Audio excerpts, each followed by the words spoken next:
Hi, and welcome back to Jen and Dan's Natural Healing with Plants. I am Jen. I am a health educator, a coach, and a master herbalist, and I'm here with Dan. Hey, I'm Dan, your exercise specialist and fellow master herbalist. Today we're going to discuss a topic that's often misunderstood, cholesterol.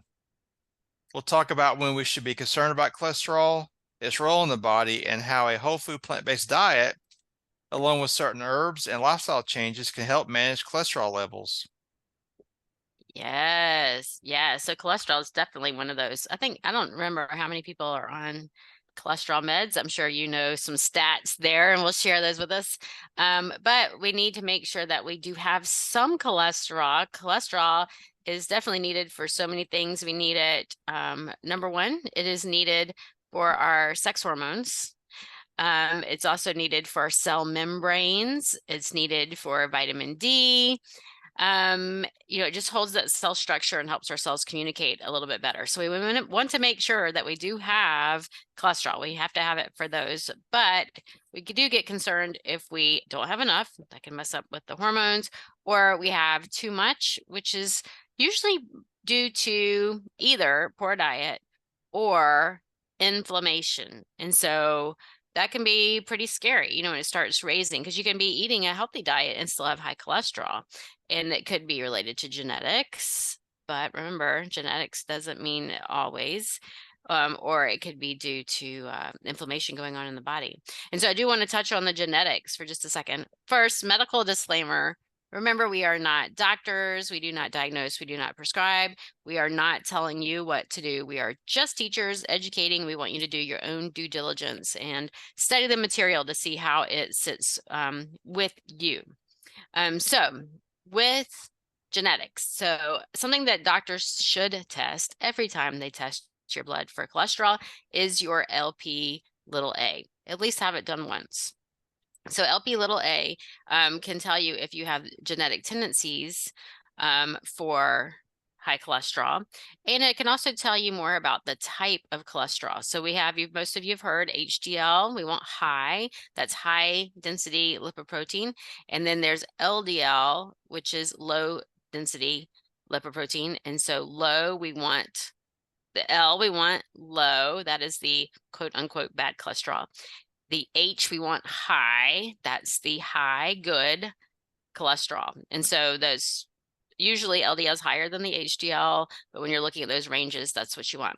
LP little a is very dense, tiny cholesterol that can get into the artery walls. And that is when we can start having some serious damage. Unfortunately, most doctors don't test LP little a. So I most recently had mine checked. I'd never had it checked before. And I just went to Ulta Labs. Anybody can do that. And went over to my local place to have blood work and had it checked. And mine was great, which was great. Even though in my family, I have a family history of high cholesterol. Most people in my family do. So if you do have that family history, I strongly encourage you to go get that tested, the LP little a, because that's one of the most dangerous. And you'll know right away, hey, I do or do not have that really dangerous one. That doesn't throw the rest of your test out. You do need more than just that one little test, but that's a good one to test. Anyway, I didn't mean to go on a tangent there. Tell us your thoughts on cholesterol, Dan. Well, we definitely had to have some like you're talking about.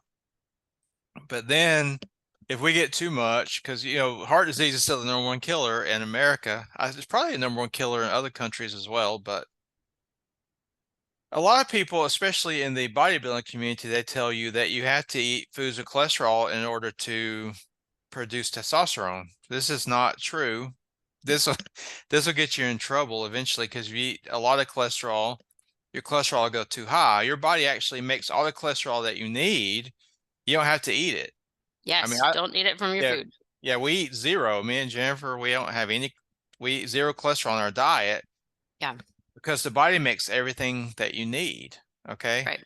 That's how you get into trouble is eating, full fat red meat, full fat dairy, foods like that, butter. That's when you start to get high cholesterol and you can start to get fatty deposits. So you have to keep a healthy balance of things.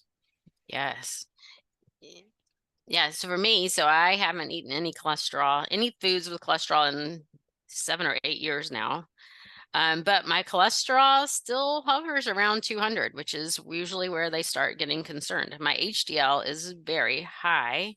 My LDL is normal, quote unquote normal, which isn't always the best, but my HDL is really high. And then, like I said, my LP little a is really low. So I'm not concerned about my cholesterol. But why am I telling you this? Because I don't need anything with cholesterol. And so I get plenty of cholesterol. I get all the cholesterol I need for my hormones. And my cholesterol, like my LDL, I said is still kind of is higher than I would like it to be. It's not in the optimal range, even though my HDL is very high, which I'm really happy with that. And so for me, most of you know, I have a history of autoimmune diseases and I do get inflamed. And so I have to, why is my body producing more cholesterol than I need? That is when we get concerned. That's when we need to dig in a little bit deeper. If I were to eat a diet that was high in cholesterol, if I ate eggs and meat and cheese, then my cholesterol would probably be off the charts. Then I would probably see what some of my family members see as well. So even though I have the little LP little a, I probably would have very high cholesterol if I was eating more than I needed because my body keeps producing it as well. Not to mention you have more inflammation if you're eating meat, dairy, and eggs. So Yes, probably we should be cranking out more and more and more and more. yeah, you Yes. probably see 300 or more, right? Yes, I have family members on statins who've been on statins for years and years.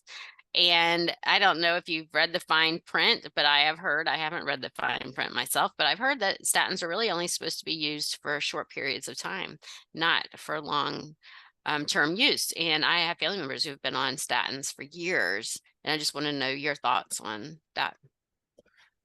Well, that's bad in a lot of ways because if you read the fine print or if you even look up statin side effects, some of the side effects long term, they actually can increase your risk of developing dementia, type 2 diabetes.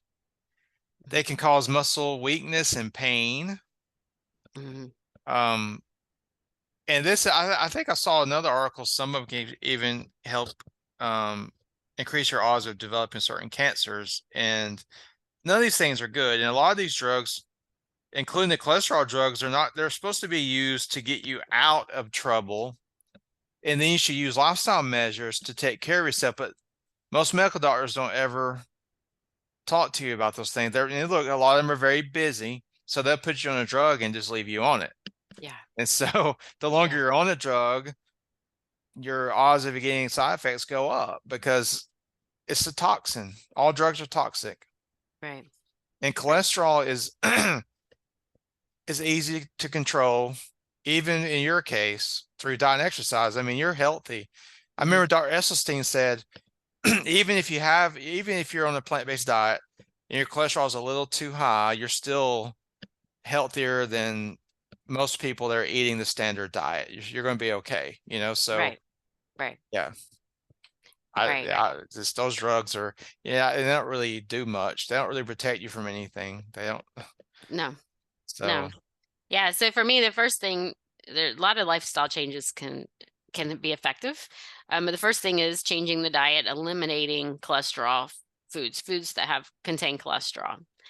First do that, see what happens in a few months. I bet a lot of things will change because when you don't eat those foods, you're eliminating those inflammatory foods and you have to replace them with something. And if you replace them with plant foods, then you're adding anti-inflammatory foods.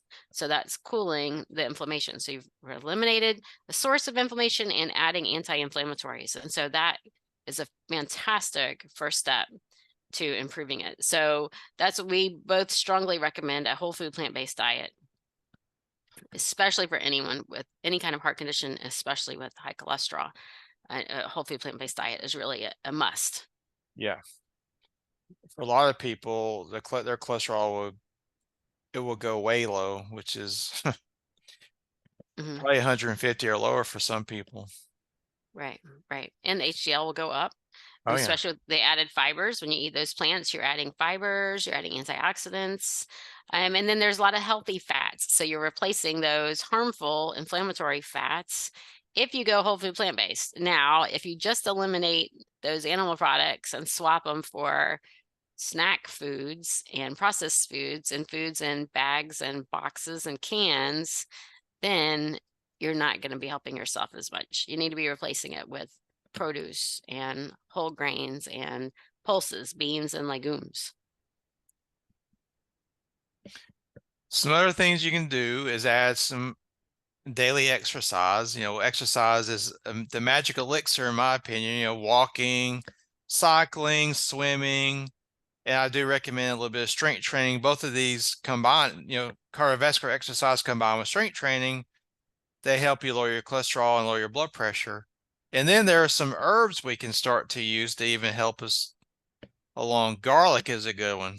You can add that to Yes. all your dishes. Yeah, garlic's my favorite. We use that when we're not feeling well. We use it to flavor all of our foods. But the key for garlic is first, chop and rest, or in my case, I usually smash it and rest and eat it raw. And so you can cook with garlic to give it some flavor, but then if you can just grate a little raw garlic on top, then that's going to give you those medicinal benefits. We like the allicin, which is an enzyme that forms when you mash it, but it does get damaged when you cook it. And so it's best if you can have that raw. So making a salad dressing with the raw garlic, fantastic way to get some garlic. So yes, I love garlic, and it is definitely known for one helping with cholesterol, very anti-inflammatory and helping with cholesterol. Another popular herb is turmeric. It helps lower the cholesterol because it's a very good herb for inflammation. It reduces your inflammation. Yeah, turmeric really does get a lot of recognition. It's It probably the does. most popular herb, spice, food. Yeah, and so I think all the ones we're listing today actually can be used as foods too. So turmeric, I like it better fresh. A lot of people do use it raw.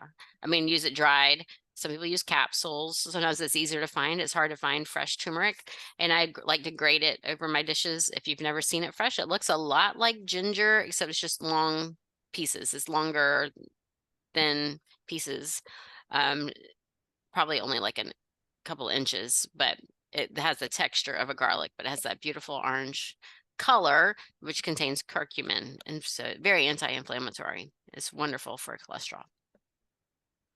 Well, speaking of ginger, ginger is another good one to reduce your cholesterol, Mm. and it's I good think for your heart. I think ginger is my favorite when we talk about anti-inflammatories. I know turmeric gets all the recognition, but I think they're neck and neck. And I love ginger, ginger tea, make your own ginger ale, make a ginger dressing. Who doesn't love those Japanese ginger dressings? Oh yeah. Putting ginger in on top of salads. Yeah, I love using ginger. Cinnamon. Now, cinnamon is it's kind of a popular herb too for blood sugar. A lot of people, they say it helps lower their blood sugar, but it also helps reduce your LDL cholesterol and your triglycerides, which a lot of Yes. people, if they have high cholesterol, a lot of times their triglycerides will be up too. Yes, I love cinnamon. And that's another one that's easy. Add it to your breakfast smoothies. Um, Sprinkle it on different things, put it in a tea. Cinnamon's wonderful. Yeah, for blood sugar and cholesterol. I love it. And then fenugreek is another one that's really good because it contains a soluble fiber, which helps lower cholesterol. Fenugreek has also been studied. It helps with hormone production, so especially testosterone. If you've got, Yes. yeah. Mm-hmm. And if you're not familiar with fenugreek, it smells just like maple syrup. I had a friend growing up that was from her family is from the Middle East, and their house always smelled like maple syrup. And I couldn't figure out why it always smelled like maple syrup. And now I know it was fenugreek. But I even like just making a fenugreek tea, or I will grind fenugreek. I have a pepper grinder, and I'll grind it onto my foods and things like that. And it's another one that's great for blood sugar, hormones, cholesterol. But yes, once again, medical disclaimer, we're not telling you to use these herbs. We're telling you to look and see if these are right for you. Yes. Um, so do you have any closing thoughts on cholesterol before we leave? Did we cover everything? I think we did. It's just the body has to have cholesterol, but we have to make sure we keep it balanced. We don't want it to go too high. Mhm. And I think that a good cholesterol level is a sign of you're doing the right things. You're eating the plant-based diet, you're keeping your inflammation down, you're stressed down because stress also inflames us. And Mhm. even drinking enough water every day can help keep our cholesterol down. So Yes. Cheers. Yes. Yes, everyone have your water. Yes, yes. And so anytime your cholesterol starts climbing up, if you're eating animal products, toss those. If you're eating processed foods, toss those. And then if it still is high, then you know there's some underlying inflammation in there that you really need to get to the root of. And we don't have herbs that can help you get to the root. These herbs can help you as you discover what is the cause, focusing on stress, mental health, emotional health. The whole body is key to taking care of your body and your cholesterol too. Anyway, please subscribe to our channel, share this podcast with your friends, and please comment. Do you have concerns about cholesterol? What have been your experiences? Have you been on any medications for cholesterol? We want to hear, we love to hear from our listeners.